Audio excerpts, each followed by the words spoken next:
Now, from the University of Okoboji, it's Okoboji Broadcast with Jeff Thee. Welcome to Okoboji Broadcast, everybody. I'm Jeff Thee, coming from our studios right here, historic Arnold's Park Amusement Park. I have Cole Clawson, the director of the Dickinson County Museum, here with me today. Welcome. Good to talk to you again. Yeah, thank you again for having me, Jeff. It's a pleasure because you've got an event coming up this weekend, and this has been a long time in the making. This isn't just throwing some things together. We're going to have a display of this. No, this was a long-standing, going-on project. Money had to be raised, and it's awesome. 4 years in the making, 4 times longer than an elephant carries its baby to term. And I always joke, this is kind of, like giving birth. We want everything to go as, according to plan as we can. But yeah, so this Sunday, October 26th, starting at 3, we're going to have a talk from Jon Hofsommer. He was here actually 50 years ago when the museum was dedicated. So originally it obviously was the train depot of Spirit Lake. And then 50 years ago it got converted to the Dickinson County Historical Society and Museum. And so Jon Hofsommer was there during the dedication. And so Mary Dreyer, actually the previous director, everyone loves Mary, she actually reached out and was like, hey, why don't we invite Don? And I was like, oh my gosh, this would be such, and everyone agreed as well, that this would be such a full circle moment. And just, obviously Don loves trains as well, too. Yes. He is, if anyone doesn't know, Jon Hofsommer is one of the prominent voices of trains in Dickinson County. And so I brought a copy of Prairie Oasis. Unfortunately, it is a bit tattered. It's from our museum, but this is kind of the predominant book on the history of trains, steamboats, swing bridges in Dickinson County. Yeah. So if you can pick up a copy, I highly recommend it. I find them all the time at antique stores. A great resource. And at one time, all those things were very prominent. In our region. Yes, indeed. I mean, the lifeblood, essentially, of the Iowa Great Lakes area. So it'll be really cool to have him back. So that starts at 3. So we'll give him about 30 minutes for talking, question and answers. We don't want to rush him, obviously. Right. But then at 4 will be the big kickoff. So that'll be the big depot opening. Yes. And when I say a long time in the making, you gave me a little peek run through there, a sneak preview, if you will.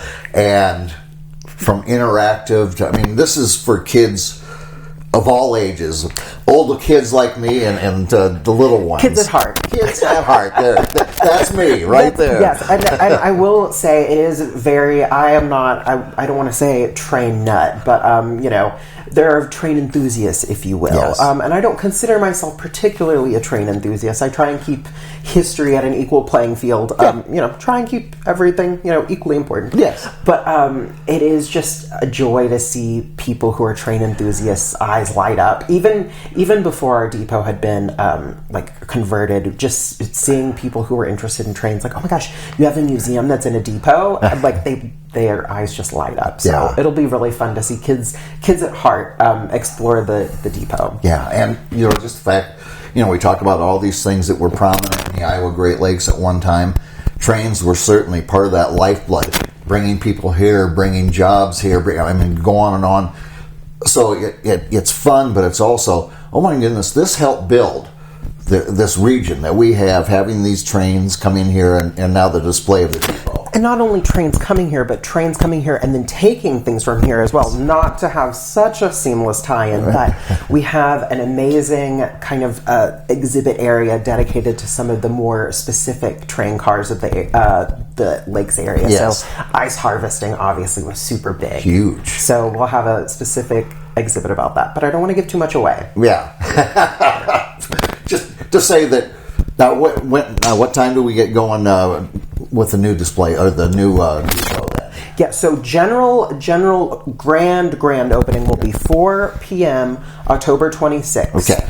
I wish we could do fireworks, but I don't think we have the clearance for that. But that'll be when we'll open the floodgates, if you will. Yeah. And then I'm really interested to see people's reactions to what we call it our portal to the past. Yeah. But it's supposed to emulate a train car of the late 1880s to the early 1920s. And so one of our photo volunteers, Mark Mayer, actually digitized a ton of pictures for both this portal to the past, but also the general exhibit as well. Yeah.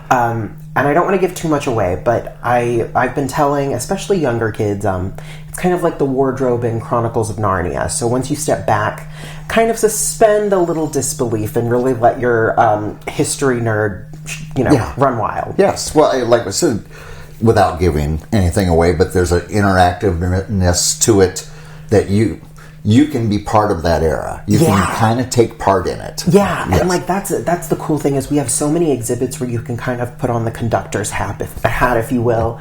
And we've worked with Edwards Creative, who they have done an amazing job. Yes.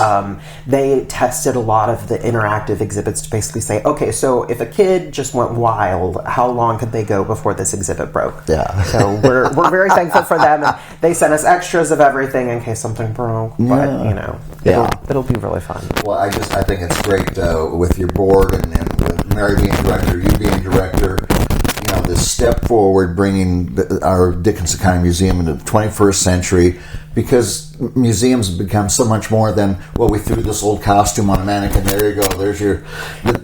This is where we are now with I want to touch, I want to feel, I want to experience, and that's where this is taking us. And I always, thank you for mentioning that. I always try and highlight to people my vision, and I hope the vision of most of the museums in Dickinson County are to bring our subject matter to life. Yes. And I always tell people whenever I give a tour or whenever they give walk through our exhibit hall, or hopefully whenever they walk through our depot exhibit, they feel like history is just almost there. Yeah. Like you can kind of almost be there with history. Yeah. And I really like when people's eyes light up. Yeah. Well, and, being a science fiction fan, some of my favorite fantasy stories are when people are subjected back into time and they're in the surroundings and have to make changes or accommodate for it, and they're in it. They're in that time era. This is a little bit like that without the science fiction. And none of the worries if you don't get home. Yeah,